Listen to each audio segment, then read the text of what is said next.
Hi అండి, అందరూ ఎలా ఉన్నారు? బాగున్నారా? నేను బాగున్నానండి. ఫస్ట్ అయితే నెయ్యి వేసుకుంటాను. ఇది ముద్దపప్పు కాబట్టి నెయ్యి వేసుకుంటున్నాను. చాలా చాలా టేస్టీగా ఉంటుందండి ముద్దపప్పు. వేయించిన ముద్దపప్పు అండి. పప్పుని వేయించి నేను ఉడకబెట్టి దాంట్లో పసుపును, పచ్చిమిరపకాయలు, వెల్లుల్లిపాయలు వేసి ఉడకబెట్టేశాను. దాంట్లో తర్వాత నేను పోపు వేసుకున్నాను. సో 1 minute షార్ట్లో నేను మీకు ఎలా చేశానో నేను మీకు చూపించేశాను. చాలా చాలా బాగుంటుంది. ఇలా కొత్త ఆవకాయ నంచుకొని తినాలండి. చిన్న చిన్న చిట్టి చిట్టి పూరీలు చేశాను. సో అది కూడా నేను మీకు షేర్ చేస్తాను. కానీ ఈ ముద్దపప్పు మాత్రం ఒక రేంజ్లో ఉంటుంది. ఆ ఇంగు పోపుకి, ఆ కొత్తిమీర, కరివేపాకు, ఆ వెల్లుల్లిపాయలు వేసినందుకు అదిరిపోతుందండి. రొటీన్గా చేసుకున్నది కాదు. ప్లస్ వేయించిన ముద్దపప్పు అంటే ఎలా ఉంటుందో తెలుసు కదా. ఇలా నంచుకుని ఇలా ఇలా ఇలా నంచుకుని ఒక్కొక్క ముద్ద పెట్టుకుంటే ఎక్కడో స్వర్గం ఎక్కడో ఉండదు కదా. ఇంకా డార్క్గా చేసుకోవచ్చు, ఇంకా డార్క్గా కూడా పెట్టుకోవచ్చు. పిల్లలకి లైట్గా పెట్టండి, మీరు మాత్రం ఎక్కువ నెయ్యి వేసుకుని పిల్లలకు కూడా ఎక్కువ నెయ్యి వేసుకుని ఇలా డార్క్గా తినండి. అదిరిపోతుంది. మధ్య మధ్యలో ఇవి నంచుకుంటూ ఉండండి.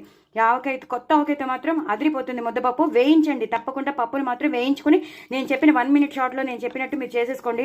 సూపర్ టేస్టీ ముద్దపప్పు. దయచేసి నా ఛానల్ సబ్స్క్రైబ్ చేసుకోండి, సపోర్ట్ చేయండి. మరిన్ని రెసిపీస్తో మీ ముందుంటానండి. బాయ్ అండి.